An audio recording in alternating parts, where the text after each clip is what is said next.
Avec ses Formule 1, ses prototypes, ses GT, ses motos, son simulateur de pilotage, ses espaces dédiés à Michel Vaillant, à Ayrton Senna et bien d'autres objets exclusifs. Le musée du circuit de Spa-Francorchamps à l'abbaye de Stavelot, une visite incontournable pour tous les passionnés. Info sur abbaye-de-stavelot.be. Vous l'attendiez? Elle est enfin là. C'est l'Action Jeans chez Espace Mode. Du 12 au 23 mars, profitez de moins 20% sur une grande sélection de jeans pour toute la famille. Et pour encore plus de plaisir, nos magasins seront ouverts ce dimanche 16 mars de 10h à 17h. Espace Mode à Malmedy et à Aubel. Impact FM à Fort-Jeune. Et voici notre nouveau billet à Fort-Jeune de la semaine en direct avec Rachel Gazon. Bonjour Rachel. Bonjour Patrick.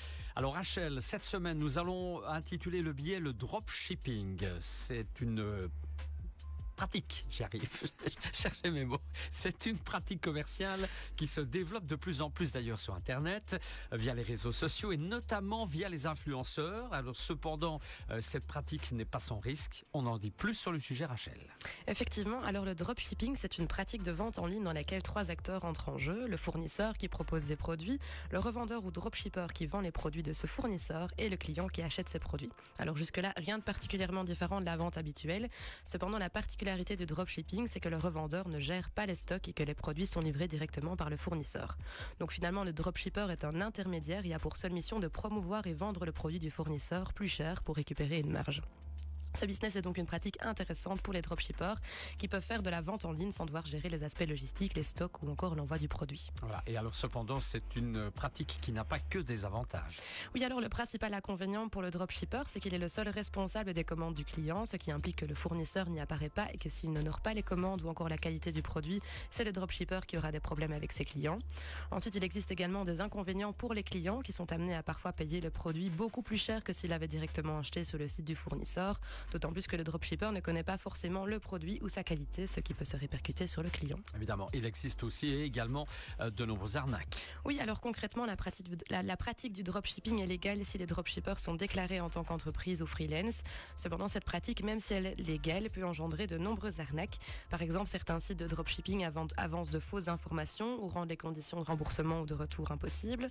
D'autres sites ont une très courte vie, ils disparaissent après quelques semaines ou mois et il est impossible de les retrouver si on n'a pas reçu la commande.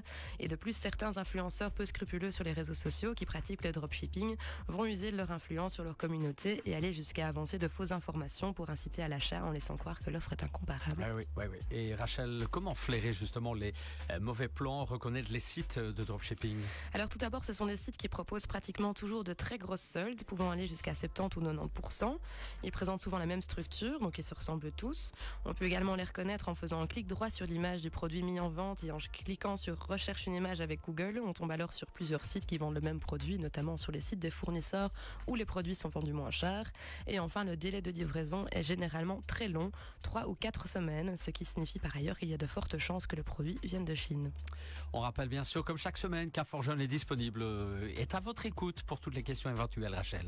Évidemment, comme chaque semaine, je rappelle notre horaire de permanence. Donc on est ouvert du mardi au vendredi de 12h à 17h. Il est possible de venir sur place sans rendez-vous ou alors de nous contacter par téléphone au 080 33 93 20, par mail sur malmedy@inforjeune.be et évidemment sur les réseaux sociaux comme Facebook et Instagram. Voilà pour les infos de la semaine. Le dropshipping, c'est le billet que vous pouvez évidemment réécouter sur notre page Facebook. Rachel, on se retrouve la semaine prochaine. J'ai comme l'impression que vous avez un tout petit rhume. Oui, je suis un petit peu malade. Bon, ça va aller. Ça s'entend un petit peu. Mais ça va aller. Rachel, on vous retrouve en pleine forme en tout cas la semaine prochaine. Et dans un petit instant, les infos de 8h. À tout de suite.